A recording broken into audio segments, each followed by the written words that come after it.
नमस्कार, मैं हूं सुनील यादव और आपका स्वागत है गुरुग्राम के अपने पहले वेब न्यूज चैनल में, जहां दिखाई जाती हैं खबरें आपके शहर की। शुक्रवार की बड़ी खबरें आप लोगों के सामने लेकर हम हाजिर हैं। तो चलिए शुरुआत करते हैं गुरुग्राम खबरें सुपर फास्ट। शुक्रवार को गुरुग्राम के डीसी अमित खत्री, नगर निगम कमिश्नर विनय प्रताप सिंह और डीसीपी हेडक्वार्टर नीतिका गहलोत ने एक प्रेस वार्ता की, जिसमें बताया गया कि गुरुग्राम में फिर से लॉकडाउन नहीं होगा, बल्कि गुरुग्राम में जहां जहां से कोरोना के केस मिले हैं उन इलाकों को कंटेनमेंट जोन बनाकर वहां पर सख्ती बरती जाएगी। डीसी अमित खत्री ने बताया कि कंटेनमेंट जोन में नियम है लॉकडाउन जैसे ही होते हैं।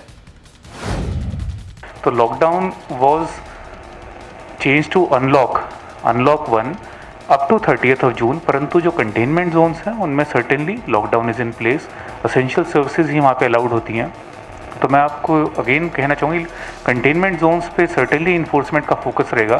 तो lockdown if we think district has a whole, जहाँ पे ज़रूरत नहीं है, वो मुझे लाजमी नहीं लगता।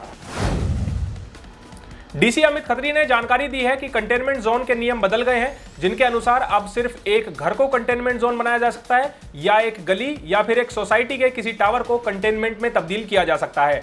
कंटेनमेंट जोन का दायरा इलाके में आए कोरोना मामलों की संख्या पर निर्भर करता है। Containment zone can be as small as this room, या फिर इससे ज़्यादा एक कोई गली हो, कोई स्ट्रीट हो, या फिर कोई टावर भी हो, या group of towers as well, depending on number of case. That is first thing.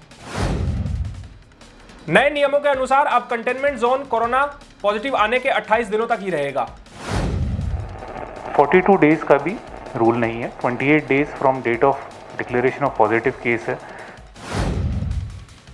Press वार्ता में गुरुग्राम के नगर निगम कमिश्नर ने जानकारी दी कि अगले सप्ताह से जिले में शॉपिंग मॉल्स खोले जाएंगे। मॉल संचालकों को एसओपी गाइडलाइंस की पालना करनी होगी। जो इनकी पालना नहीं करेगा उन दुकानों या मॉल्स को दोबारा बंद भी किया जा सकता है।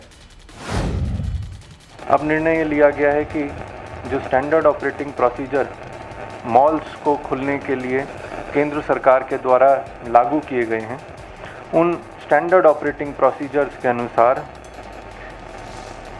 अगले आने वाले एक सप्ताह में आदेश के अनुसार मॉल्स को खोला जाएगा और उसमें ज़िला प्रशासन के अधिकारी उन एसओपीज़ की पालना की समीक्षा करेंगे और उसमें जहां ये पाया जाएगा कि पालना नहीं हो रही है, उन दुकानों को या उन मॉल्स को दोबारा से बंद करने के दिशा निर्देश दिए जाएंगे। गुरुग्राम में अभी धार्मिक स्थलों को खोलने को लेकर कोई प्लानिंग नहीं की जा रही है। साथ ही पार्क और जिम को भी खोलने के लिए 1 जुलाई से विचार किया जाएगा। धार्मिक स्थलों को लेकर ज़िले में खोलने के बारे आदेश नहीं है। पार्क्स भी हमारे जो इस तरह के हैं, खोलने के 1 जुलाई से हम लोग निर्णय लेंगे।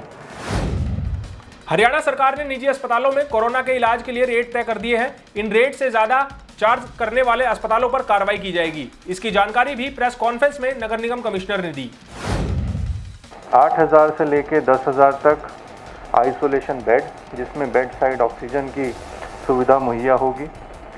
आईसीयू बिना वेंटिलेटर के 13,000 से 15,000 और आईसीयू वेंटिलेटर समेत 15,000 से 18,000। इस तरह की कैपिंग निर्धारित की गई है, क्योंकि ऐसी समस्या और ऐसी फीडबैक प्राप्त हो रहा था कि इस तरह के खर्चे अस्पतालों के द्वारा ज़्यादा फीस ली जा रही है लोगों की सुविधा के लिए, और इस तरह के लोगों पे आर्थिक बोझ ना डले, कोविड के इलाज के दौरान इस तरह की कैपिंग राज्य सरकार के द्वारा की गई।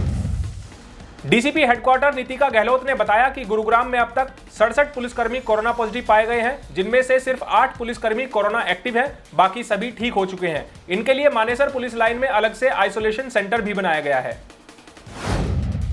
इस वक्त अभी तक 67 हुए हैं, लेकिन खुशी की बात यह है कि 2 दिन पहले तक सिर्फ 2 थे, आज 8 हैं।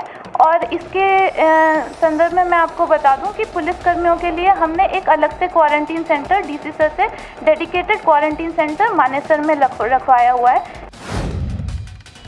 अब तक गुरुग्राम में 4,000 से ज्यादा लोगों के बिना मास्क के चालान किए गए हैं, जिनसे अब तक 11,64,000 रुपयों से ज्यादा फाइन कलेक्ट किया जा चुका है। हम जो लोग मास्क नहीं पहन रहे हैं और घूम रहे हैं सड़कों पर, उनके चालान कर रहे हैं। तो हमने अभी तक 4000 लोगों के चालान किए हैं और उससे हमने करीबन 11,64,000 की राशि हेल्थ डिपार्टमेंट में उनके जो रेलेवेंट हेड है उसमें जमा करा भी चुके हैं। गुरुग्राम पुलिस ने अलग अलग इलाकों से कई आरोपियों को गिरफ्तार किया है। गन पॉइंट पर कैब चालक से लूटपाट मामले में सेक्टर 39 क्राइम ब्रांच ने एक आरोपी को गिरफ्तार किया है, तो वहीं चाकू मारकर हत्या करने वाले एक आरोपी को ग्वालपहाड़ी चौकी की पुलिस टीम ने भी गिरफ्तार किया है। गुरुग्राम पुलिस ने ब्लेड से हमला कर पैसे छीनने के मामले में 3 आरोपियों को गिरफ्तार किया है। आपको हमारा ये बुलेटिन कैसा लगा हमें कमेंट करके जरूर बताएं। साथ ही साथ आप इस बुलेटिन को शेयर भी कर दीजिए ताकि ज्यादा से ज्यादा लोगों के पास उनके शहर की सभी बड़ी खबरें उन तक समय से पहुंच पाए। नमस्कार।